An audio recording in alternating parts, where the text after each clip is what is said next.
Praise the lord, హల్లెలూయా.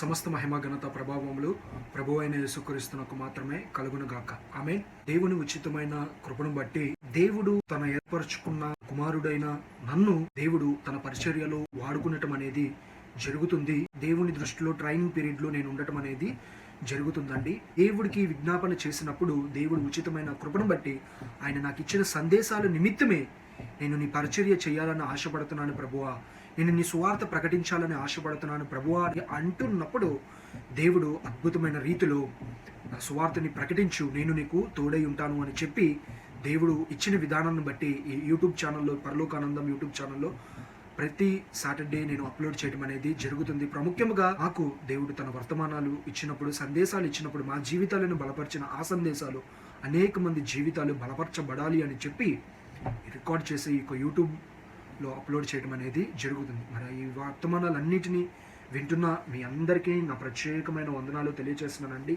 దేవుడు మీ కుటుంబాలని సమృద్ధంగా దీవించి ఆశీర్వదించి ఒక గొప్ప నూతనమైన మార్గంలోనికి దేవుడు మిమ్మల్ని అందరినీ తీసుకెళ్ళను గాక. ఆమేన్. దేవుడు ఏదైతే మాట్లాడాలని చెప్పి తన బిడ్డలతో ఆశపడి ఉన్నారో ఆ రీతిగా నాకు వర్తమానం ఇచ్చినప్పుడు అది మీకు అందిస్తూ ఉంటుండగా ప్రతి ఒక్కళ్ళు మాట్లాడుతున్నది అజయ్ కుమార్ అని గ్రహించకుండా ఆ వచ్చిన నోటి నుండి వచ్చిన వాకులు అది దేవుడు అజయ్ కుమార్కి ఇచ్చింది అని చెప్పి గ్రహించి, అంటే దేవుడే మనతో మాట్లాడుతున్నాడు ఇండైరెక్ట్గా ఆయన వాక్యం ద్వారా అని చెప్పి గ్రహించండి. తప్పనిసరిగా ఈ వాక్యాన్ని రిసీవ్ చేసుకోండి, మీ జీవితంలో గొప్ప కార్యాన్ని జరిగిస్తాడు. ఆమేన్. మహాపరిశుద్ధుడైన నా తండ్రికి స్తుతులు.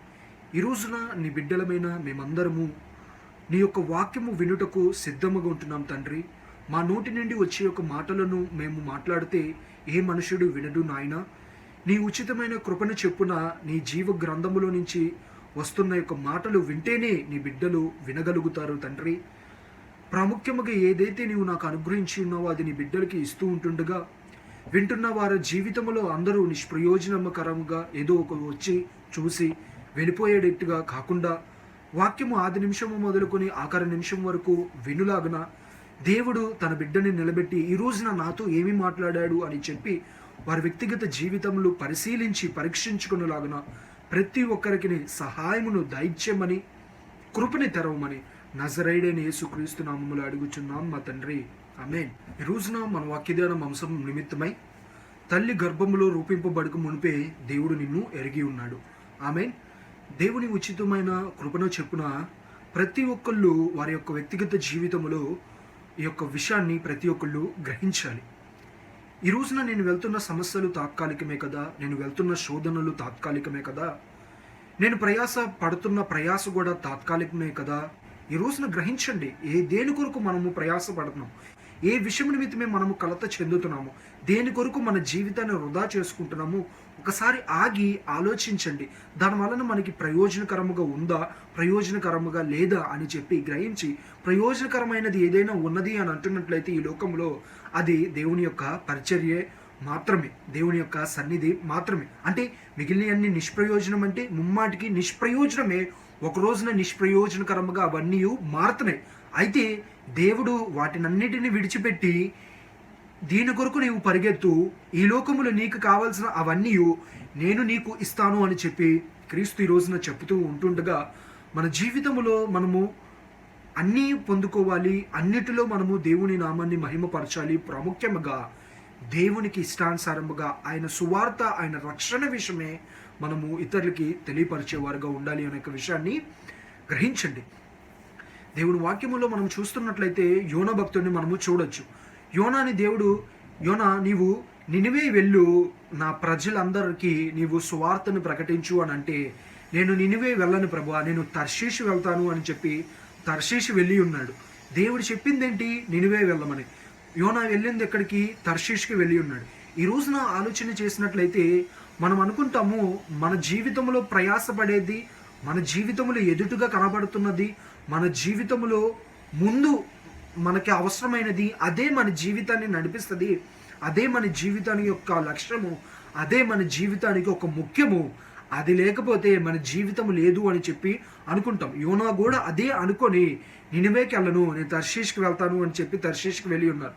అయితే దేవుడు అనించి కుదించి దిగజార్చి సమస్తము తప్పైపోయింది ప్రభువా అని చెప్పి మరలా తర్షీష్కి వెళ్ళి అక్కడ దేవుని సువార్తను ప్రకటించినప్పుడు అద్భుతమైన రీతిలో వాళ్ళకి ఎటువంటి తెగులు రాకుండా అక్కడున్న ప్రజలందరినీ దేవుడు రక్షించటం అనేది జరుగుతుందండి. ఈ రోజున మన జీవితంలో కూడా దేవుడు ఒక్కొక్క రీతిలో మనల్ని దీవించాలని, ఒక్కొక్క రీతిలో మనల్ని వాడుకోవాలని చెప్పి దేవుడు ఆశపడతాడు. అయితే ఆయన మన దగ్గర నుండి ఏమి ఆశిస్తున్నాడు అనే విషయాన్ని మనము గ్రహించాలి.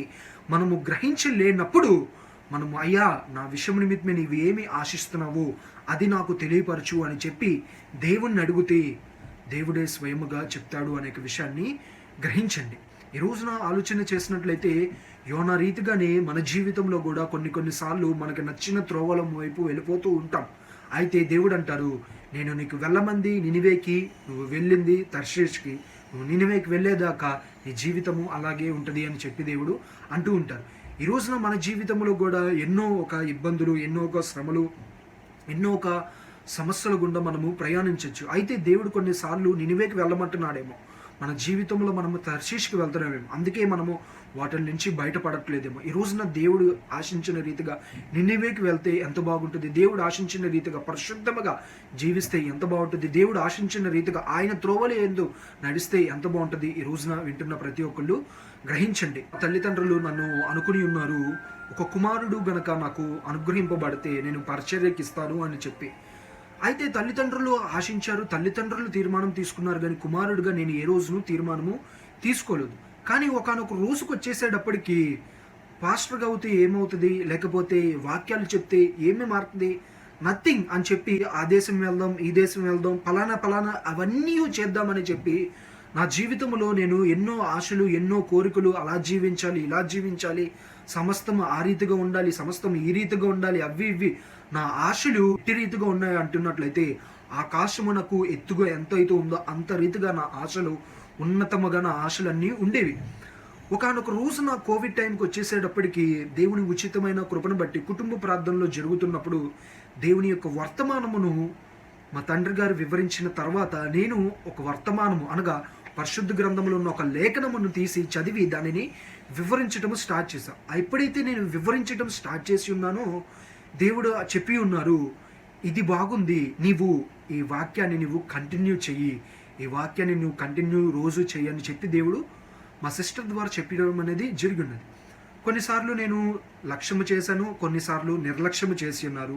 నిర్లక్ష్యము చేసినప్పుడు బాధ చూశాను, లక్ష్యము పెట్టినప్పుడు సంతోషాన్ని కూడా చూసి ఉన్నాను. అలా కొనసాగుతున్నప్పుడు నేను ఆల్రెడీ ముందే యూట్యూబ్ స్టార్ట్ చేసి ఉన్నాను 2018లో. కానీ 2020లో మెసేజ్ ఆరంభించినప్పుడు అద్భుతమైన రీతిలో నేను యూట్యూబ్ ఛానల్లో పెట్టాలి అని చెప్పి దేవుని ఉచితమైన కృపను బట్టి ఎప్పుడో ఒక 10 డేస్కో ఒక 20 డేస్కో పెడదాము అని చెప్పి తీర్మానం తీసుకుని ఉన్నాను. ఎప్పుడైతే వర్తమానములు అన్నిటినీ పెడుతూ ఉంటున్నానో సమస్తము అలాగా ముందుకు వెళ్తూ ఉంది. కొన్నిసార్లు నిర్లక్ష్యం చేశాను, కొన్నిసార్లు వదిలేశాను, ఇది కాదు కదా అని చెప్పి. తర్వాత దేవుడు చెప్పి ఉండటం అనేది జరిగి ఉన్నది, నేను నిన్ను ఏర్పరచుకున్న వాడిని, అయితే నీవు నా పరిచర్య విషయం నిమిత్తమే నీవు ఆసక్తి కలిగి నీవు నాకు ఇష్టానుసారముగా నీవు జీవించాలి అని చెప్పి దేవుడు ఆశపడి ఉన్నాడు. వాక్యము చదువుతున్నప్పుడు అద్భుతమైన రీతిలో దేవుడు మాట్లాడటం అనేది జరిగి ఉన్నది. తప్పులు, చిన్న చిన్న తప్పులు, చిన్న చిన్న పొరపాటులు, కోపము, ద్వేషము, ఎన్నో లోకములు లగ్జరీ లైఫ్లో లీడ్ చేయాలి అని చెప్పి ఎన్నో విషయాల నిమిత్తమే అనుకున్న నాకు ఎప్పుడైతే వాక్యము చదివి ఉన్నానో ఆ వాక్యము హృదయాన్ని మార్చింది. ఆ వాక్యము హృదయాన్ని పట్టుకుంది, నా జీవితాన్ని పట్టుకొని ఆ వాక్యము ఇది తప్పు, ఇది రైటు, ఇది పర్ఫెక్ట్, ఇది రాంగు అని చెప్పి ప్రతిదీ చెప్పినప్పుడు నా జీవితం విషయం నిమిత్తమే ఇంత ఉందా పరిశుద్ధ గ్రంథములో, ఇంత సామర్థ్యం, ఇంత శక్తి దేవునిలో ఉందా, ఇది తెలియక అనేక మంది నశించిపోతున్నారు అని చెప్పి వారందరికీ వెళ్ళి సువార్తని నేను వ్యక్తిగతంగా ప్రకటించలేను. కానీ ఏ రీతిగా ప్రకటించాలి అని అనుకుంటున్నప్పుడు దేవుని ఉచితమైన కృపను బట్టి యూట్యూబ్ ఛానల్ని స్టార్ట్ చేయడం అనేది జరిగి ఉన్నది. తన ఉచితమైన కృపను చెప్పున ఒక 100 మంది సబ్స్క్రైబర్స్ చేసుకుంటాం జరిగింది, కామెంట్లు పెడుతున్నారు, లైక్స్ చేస్తున్నారు, వాట్సాప్లో, ఇన్స్టాగ్రామ్లో అనేక మంది ఫాలోవర్స్ ఉండటం అనేది ప్రాముఖ్యంగా జరుగుతుంది. ఇవన్నీ ఎందుకు చెప్తున్నాను అని అంటున్నట్లయితే నా జీవితంలో కూడా యేసుక్రీస్తు వారు నినివేకి వెళ్ళు అన్నప్పుడు నేను తర్షీష్కి వెళ్ళిన రోజులు ఉన్నాయి. అంటే నా పరిచర్య చేయన్నప్పుడు నాకు వద్దు బాబు అని చెప్పి విడిచిన రోజులు ఉన్నాయి. కానీ ఎప్పుడైతే పరిశుద్ధ గ్రంథాన్ని చదివి ఉన్నానో సమస్తము నాకు అర్థమైంది. ఆ వర్తమానాల ద్వారా విన్నవాళ్ళు చాలామంది, దీవించబడిన వాళ్ళు చాలామంది, ప్రాముఖ్యంగా 2-3 సంఘములలో ప్రసంగాలు చేయటము, కొన్ని చోట్ల పాటలు పాడటము, దేవుడు అద్భుతమైన రీతిలో నాకు ఎంతగానో అవకాశం ఇచ్చి ఉన్న విధానం బట్టి సమస్త మహిమ ఘనత ప్రభావములు ఆయనకే కలుగును గాక. మరి ఈరోజు మీరు అనవచ్చు, వింటున్న వాళ్ళు, బ్రదర్ మీరు ఏమైనా ఫేమస్సా, లేకపోతే మీరు ఎప్పుడో 2019 స్టార్ట్ చేశారు కదా, 24 అయిపోతుంది, మరి ఇంకా ఇక్కడే ఉన్నారేంటి బ్రదర్ అని చెప్పి మన జీవితంలో మనం ఏది ఆశించాలో, మనం ఎన్ని ఆలోచనలు కలిగినా, ఎన్ని తలంపులు కలిగిన, ప్రణాళికలు కలిగినా దేవుడి తీర్మానమే ఫైనల్ అనే విషయాన్ని గ్రహించండి. సామెతల గ్రంథంలో అద్భుతమైన ఒక మాట కనబడుతుంది. హృదయ ఆలోచనలు మనుషులు వశము, అయితే చక్కని ప్రత్యుత్తరం ఇచ్చుట దేవుని వలన కలుగును అని చెప్పి కూడా స్పష్టంగా కనబడతాయండి. అట్టి రీతిగానే ఈ రోజున నా జీవితంలో దేవుడు జరిగిస్తూ ఇంతవరకు నడిపించి ఉన్నాడు అనే విషయాన్ని సమయమునందున గ్రహించండి. ఈ రోజున దేవుడు మనతో మాట్లాడేయకపోయే అంశము ఏంటి అని అంటున్నట్లయితే, తల్లి గర్భంలో రూపింపబడక మునిపే నేను నిన్ను ఎరిగి ఉన్నాను. ఇర్మియా గ్రంథము 1వ అధ్యాయము 4వ వచనము నుంచి కొన్ని వచనాలు ధ్యానించుకుందాం.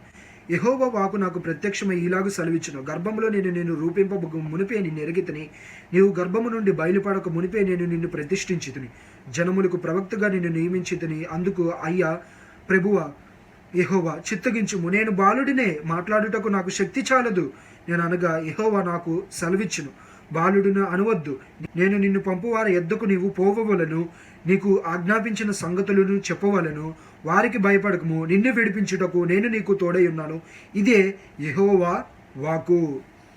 ఇక్కడ దేవుని వాక్యంలో మనము స్పష్టంగా చూస్తున్నట్లయితే ఇర్మియాకి దేవుడు చెప్తున్నాడు, తల్లి గర్భములో రూపింపబడక మునిపే నేను ఎరిగి ఉన్నాను, ప్రతిష్ఠింపబడక మునిపే నిన్ను జనములకు పనివాడిగా చేశాను, లేకపోతే పనికి మాలిన వాడిగా చేశాను, లేకపోతే నిష్ప్రయోజనకరముగా చేశాను, నో నో నో నో ప్రవక్తగా చేశాను అని చెప్పి స్పష్టముగా అక్కడ కనపడుతుంది. అంటే ప్రవక్త అంటే తన పాస్ట్ చెప్తాడు, తన ప్రజెంట్ చెప్తాడు, తన ఫ్యూచర్ కూడా చెప్తారు. అది తన సామర్థ్యము, తన శక్తి కాదు, దేవుని ఇచ్చిన ఉచితమైన కృపను బట్టి. అయితే అటువంటి ప్రవక్తనిగా దేవుడు ఇర్మియాని వాడుకుంటున్నప్పుడు దేవుడు ఇట్టి రీతిగా ఆ ఇర్మియాతో మాట్లాడినప్పుడు, అయ్యా నేను బాలుడును, నేను మాట్లాడుటకు బాలుడిని నాయన, నా వల్ల ఎక్కడవుతుంది తండ్రి, నా వలన అసలు కానే కాదు నాయన, నా వయసు ఏంటి, నువ్వు చెప్పే మాటలు ఏంటి నాయన. ఎవరైనా పెద్దవాళ్ళ దగ్గరికి వెళ్ళి, ఈ చిన్న బాలుడు నువ్వు పలానా పాపం చేసావు, లేకపోతే పలానా తప్పు చేసావు అంటే వాళ్ళు నన్ను కొడతారయ్యా, వాళ్ళు నన్ను చేదరించుకుంటారయ్యా, వాళ్ళు నా జీవితాన్ని నాశనం చేసేస్తారయ్యా, అనేకమైన ఉద్దేశాలు. ఆ రోజున ఈ యోనా కూడా నినివేకి వెళ్ళి నీ పరిచర్య చేస్తే నాకేం వస్తుంది, తర్షీష్కి వెళ్తే నేను బాగుపడతానని చెప్పి అనుకున్నాడు. కానీ నినివేకి వెళ్ళాకే తెలిసింది, తర్షీష్లో ఏం లేదు, నినివేలోనే సమస్తము ఉంది. సమస్త మహిమ ఘనత ప్రభావములు ప్రభు అయిన యేసుక్రీస్తునకు మాత్రమే కలుగునగాక. ఆమేన్. అయితే ఇక్కడ ఇర్మియాకు కూడా నేను వాళ్ళ దగ్గరికి వెళ్ళి, వీళ్ళ దగ్గరికి వెళ్ళి, పలానా రాజుల దగ్గరికి వెళ్ళి, అందరి దగ్గరికి వెళ్ళి నేను ప్రవక్తగా నేను చెప్తే వాళ్ళందరూ నన్ను దూషిస్తే నాకు దాని వలన వచ్చే ఉపయోగమే ఉంది, ఇంకా నా వలన కాదు. అయితే ప్రస్తుతానికి ఇప్పుడు ప్రజెంట్ సిచ్యువేషన్ తప్పించుకోవడానికి నేను చిన్నపిల్లవాడిని కదా, నేను బాలుని కదా, నేను మాట్లాడడానికి అర్హుడిని కాదు తండ్రి అని అంటే, నో నో నో నో నేను నీకు ఏ సంగతులు అయితే ఆజ్ఞాపించి ఉన్నానో నువ్వు అన్నిటినీ వెళ్ళి అక్కడ చెప్పాలి అని చెప్పి దేవుడు ఆశపడి ఉన్నాడు, ఉద్దేశించాడు అనే విషయాన్ని గ్రహించండి. ఈ రోజున ఈ యొక్క యూట్యూబ్ ఛానల్లో కూడా స్టార్ట్ చేసినప్పుడు నా జీవితంలో కూడా నేను ఒక చిన్న వాడినే కదా, నేను ఒక సామర్థ్యము లేని వాడిని కదా, నేను ఒక ఎన్నిక లేని వ్యక్తిని కదా, దేవుని యొక్క పరిశుద్ధ గ్రంథములో నేనేమి PhD చేయలేదు, డాక్టరేట్ చేయలేదు, బైబిల్ ఏమి 10 సార్లు తిరగలేదు, లేకపోతే బైబిల్ పండితుడిగా నేను ఎప్పుడు లేను కదా, మరి దేవుని యొక్క వాక్యము సువార్తను ప్రకటించడం నా వల్ల అవుతుందా, దేవుడు మాట కాదేమో అని చెప్పి నిర్లక్ష్యం చేసిన రోజులు, బాధపడి ఉన్న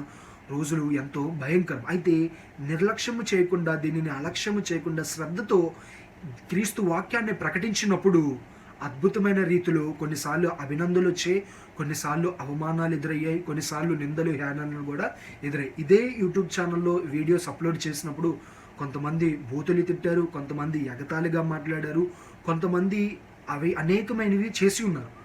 అయితే ఇర్మియా భక్తుడిని కూడా దేవుడికి తెలుసు ఇర్మియాకి అటువంటివన్నీ వస్తాయని చెప్పి, అందుకనే చెప్పబడుతున్న మాట, వారికి భయపడకుము, నిన్ను విడిపించుటకు నేను నీకు తోడై ఉన్నాను, ఇదే యెహోవా వాకు. పాపిష్టి లోకములో పాపమ్మగా బ్రతుకుతున్న ప్రజలు అనేక మంది పరిశుద్ధమైన యేసుకు వైపు నడవాలని చెప్పి ఎంతో మంది ప్రయాసపడుతున్నారు. ఆ ప్రయాసపడుతున్న వాళ్ళు, నేను అల్పుడును, నేను సామర్థ్యము లేని, ఎన్నిక లేని వ్యక్తిని, అయినా సరే ఆ రోజున 2020లో స్టార్ట్ చేసి ఆరంభించిన యూట్యూబ్ ఛానల్లో ఈ 2024కి 300 అండ్ పైగా మెసేజెస్, మా అక్క 100 అండ్ మొత్తం టోటలీ 400 మెసేజెస్, 400 వ్యత్యాసకరమైన వర్తమానాలు చెప్పి ఉన్నాను అని అంటున్నట్లయితే అది నా సామర్థ్యము కాదు, నా శక్తి వలన, అంతేకాదు ఆ వర్తమానాలన్నిటినీ నిన్నటి కాల సమయమునందున థంబ్నెయిల్స్ కానీ వర్తమానాలన్నిటినీ చూస్తున్నట్లయితే నేనేనా ఆ వాక్యాలు చెప్పింది, నేనేనే అటువంటి మాటలు చెప్పింది అని చెప్పి ఆశ్చర్యమైన రీతిలో దేవుడు నాతో మాట్లాడి ఉన్నారు. అనేక మంది యూట్యూబ్ ద్వారా కూడా దేవుడు అనేక మందితో మాట్లాడి ఉన్నారు అనే విషయాన్ని ఈ సమయమునందున గ్రహించండి. కాబట్టి ఈ రోజున చెప్పేది ప్రతి ఒక్క విషయం నిమిత్తమే దేవుడు మీ వ్యక్తిగత జీవితంలో ఏ విషయం నిమిత్తమే మాట్లాడుతున్నాడో ఆ మాటలకి తల వంచి ముందుకు కొనసాగించండి. తప్పనిసరిగా అవమానాలు ఎదురవుతే, తప్పనిసరిగా నిందలు ఎదురవుతే, తప్పనిసరిగా హేళనలు ఎదురవుతే, తప్పనిసరిగా రాళ్ళు పోసేవారు, దుమ్మెత్తి పోసేవారు కూడా ఎదురవుతారు. ప్రభు పేరట నేను చెప్తున్నాను. కాబట్టి ఏ విషయం నిమిత్తమే భయపడకుండా, ఇర్మియాకి దేవుడు తోడై ఉన్నాడు, తల్లి గర్భములో రూపింపబడక మునిపే నేను ఎరిగి ఉన్నాను అని చెప్పిన దేవుడు ఈ రోజున మీ తల్లి గర్భములో ఎరగక మునిపే, రూపింపబడక మునిపే నీ జీవితము ఆరంభమేంటి అంతమేంటి సమస్తమును ఆయన చూచిన దేవుడు. కాబట్టి ఆయన మాటకు విధేయత చూపించి ముందుకు కొనసాగుతున్నట్లయితే జీవితము బహుశ్రేష్టకరముగా, ఆనందకరముగా ఉంటుంది అనే విషయాన్ని సమయమునందరం ప్రతి ఒక్కళ్ళు గ్రహించండి.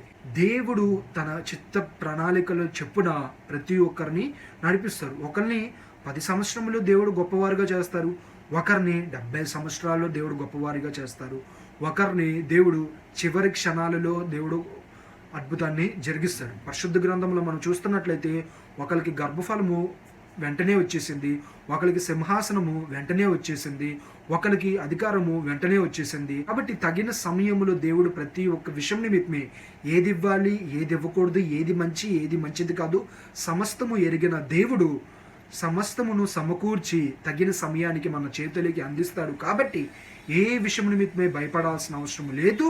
ప్రాముఖ్యముగా అలక్ష్యము చేయకుండా క్రీస్తు రాజులకు రాజులుగా, ప్రభువులకు ప్రభువులుగా ఈ లోకానికి ఆయన వస్తున్నాడు. కాబట్టి ఈ సత్యమైన సువార్తని వీలైతే అనేక మందికి ప్రకటించుటకు ప్రయాసపడండి, ప్రయత్నం చేయండి, రాకులాడండి. మీ జీవిత సాక్ష్యాన్ని పట్టుకొని ఇతరులకి తెలియపరచండి. లేని పక్షాన్నైతే సహకరించే వారికి, ఈ విషయం నిమిత్తమే సువార్తను ప్రకటించే వారికి మీరు సహకారిగా నిలబడండి. తప్పనిసరిగా ప్రతిఫలాలు మీ జీవితంలో చూస్తారనే విషయాన్ని గ్రహించండి. వాక్యం ఏంటన్నా డియర్ బ్రదర్స్, సిస్టర్స్, ఎవరైనా సరే, ఫీమేల్సా మేల్సా, ఎవరైనా సరే, దేవుని పరిచర్య, దేవుని సువార్త కన్నా మించిన ఆశీర్వాదము, దీవెన, పని ఏది ఈ లోకములో లేదు అనేక సత్యాన్ని గ్రహించి నశించిపోతున్న యవనస్తురాళ్ళ, పాపములో జీవిస్తున్న ప్రతి ఒక్కళ్ళ మీ జీవితము ఆ పాపములో నుంచి బయటపడటానికి ఒకే ఒక మార్గము, ప్రభువైన యేసు క్రీస్తు వారు. ఆ మార్గంలోనికి రండి. సురక్షితముగా మీ జీవితాలని కాపాడి పరలోక రాజ్యమునకు చేరుస్తాడు తండ్రి అనే విషయాన్ని గ్రహించండి. ఈ రోజున ఇర్మియా చెప్పిన రీతిగా నాకు సామర్థ్యము లేదు, నాకు శక్తి లేదు, నేను బాలుడినే. అదే రీతిగా ఈ రోజున దేవుడు మీతో కూడా అడుగుతున్నాడు, పలానా వ్యాపారం స్టార్ట్ చేయి, పలానా రీతిలో నీవు ముందుకు కొనసాగించు, పలానేది నీవు చేయి, లేకపోతే నా మందిరము కొరకు నీవు అట్టి రీతిగా ఉపయోగపడు, నా మందిరపు స్థలము కొరకు ఆ రీతిగా ఉపయోగపడు, లేకపోతే నా మందిరంలో అటువంటి పరిచర్య చేయి, లేకపోతే అక్కడ ప్రసంగాలు చేయి, ఇక్కడ పాటలు చేయి. అనేకమైన రీతిలో దేవుడు ప్రతి ఒక్కరికి అవకాశం ఇస్తాడు. ప్రతి ఒక్కరికి దేవుడు వ్యత్యాసమైన రీతిలో నీ సామర్థ్యము, నీ తలంపు ఎరిగిన దేవుడు నీకు అనేకమైనవి ఇస్తారు. అందరికీ పరిచర్య ఇవ్వకపోవచ్చు, అందరికీ సువార్త ఇవ్వకపోవచ్చు, అందరికీ పాటలు పాడే ఒక వరం ఇవ్వకపోవచ్చు. కానీ దేవుడు నీకేమైతే ఇచ్చి ఉన్నాడో, నీ దగ్గర ఏదైతే నీవు బెస్ట్ అని చెప్పి దేవుడు నామములో నీవు అనుకుంటున్నావో దానిని దేవుని కోసము నీవు ఉపయోగించు. తప్పనిసరిగా దేవుడే ఒక గొప్ప కార్యాన్ని జరిగించి జీవితాన్ని దీవించబోతున్నాడు అనే విషయాన్ని గ్రహించండి. కాబట్టి ఈ సమయమునందున ప్రతి ఒక్కళ్ళు గ్రహించండి.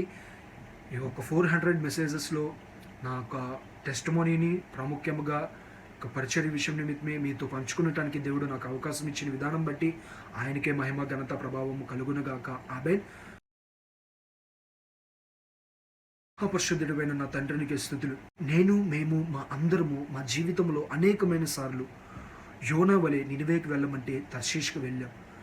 ఇర్మియాతో మాట్లాడి పలానా సంగతులు పలానా వాళ్ళకి తెలియపరచంటే నేను బాలుడిని, నా వలన ఎలా అవుతుంది అన్న రీతిగా నీవు మా జీవితంలో పలానాది స్టార్ట్ చేయమని చెప్పి ఉన్నావు, పలానా చోటకి వెళ్ళమని ఉన్నావు, పలానా రీతిగా నా సువార్తని ప్రకటించమన్నావు, పలానా రీతిగా పాటలు పాడమని, నీ నామని మహిమపరచమని ఉన్నావు. మా జీవితంలో సామర్థ్యం లేదు కదా, శక్తి లేదు కదా, బలము లేదు కదా, ఐశ్వర్యము లేదు కదా, ఆరోగ్యము లేదు కదా, పరిస్థితులు బాగోలేదు కదా, అన్నీ వ్యతిరేకముగా ఉన్నాయి కదా, ఎలాగా నువ్వు నీ మాటకి లోబడి ముందుకు కొనసాగించేది అని చెప్పి అనేకమైన సార్లు తిరస్కరించి తృణీకరించి పక్కన పెట్టేసి మా జీవితంలో ఏదో సంపాదించడానికి, ఏదో సాధించడానికి, ఏదోదో విషయాల నిమిత్తమే ప్రయాసపడుతూ ప్రయత్నము చేస్తూ ప్రాకులాడుతూ జీవితము సమస్తమును శూన్యముగా మార్చేసుకొని నేను ప్రయాసపడిన ప్రయాసంతా వ్యర్థమైపోయిందే, ఈ లోకములు ఏది లేదు అని చెప్పి అనేక మంది కన్నీటితో వేదనతో దుఃఖముతో ప్రాముఖ్యముగా నేను కూడా అదే రీతిగా జీవిస్తూ ఉంటుండగా తండ్రి నీ కొరకు బ్రతుకులాగన నీ రాజ్యము కొరకు తండ్రి మేము ప్రయాసపడే వారిగా నశించిపోతున్న ఆత్మల పట్ల భారము కలిగి సువార్త ప్రకటించుటకు ప్రాముఖ్యముగా వారి కొరకు ప్రార్థన చేసే ప్రార్థన భారాన్ని కూడా మాకందరికీ దయచేయమని పరలోకానందం యూట్యూబ్ ఛానల్ 400 మెసేజెస్ తండ్రి అద్భుతమైన రీతిలో నాయనా మీరే నిలబెట్టి మీరే ఇంతవరకు నడిపించిన దేవా, ఈ పరలోకానందం యూట్యూబ్ ఛానల్ ఇంకా అంచెలంచెలుగా దీవించి ఆస్వాదించి అభివృద్ధిలోనికి తీసుకువెళ్ళి నన్ను కూడా అనేకమైన చోట్ల తండ్రి మీరే వాడుకొని నీ నామ మహిమార్థమే నా జీవితంలో గొప్ప కార్యాలని జరిగించమని నజరేయుడైన యేసుక్రీస్తు నామములో అడిగి వేడుకొని పొందుకుని నామ తండ్రి, ఆమేన్. వాక్యం విన్న అందరికీ నా ప్రత్యేకమైన వందనాలు తెలియజేస్తున్నానండి. సమస్త మహిమ ఘనత ప్రభావము ప్రభువైన యేసుక్రీస్తునకు మాత్రమే కలుగునుగాక, ఆమేన్. God bless you all.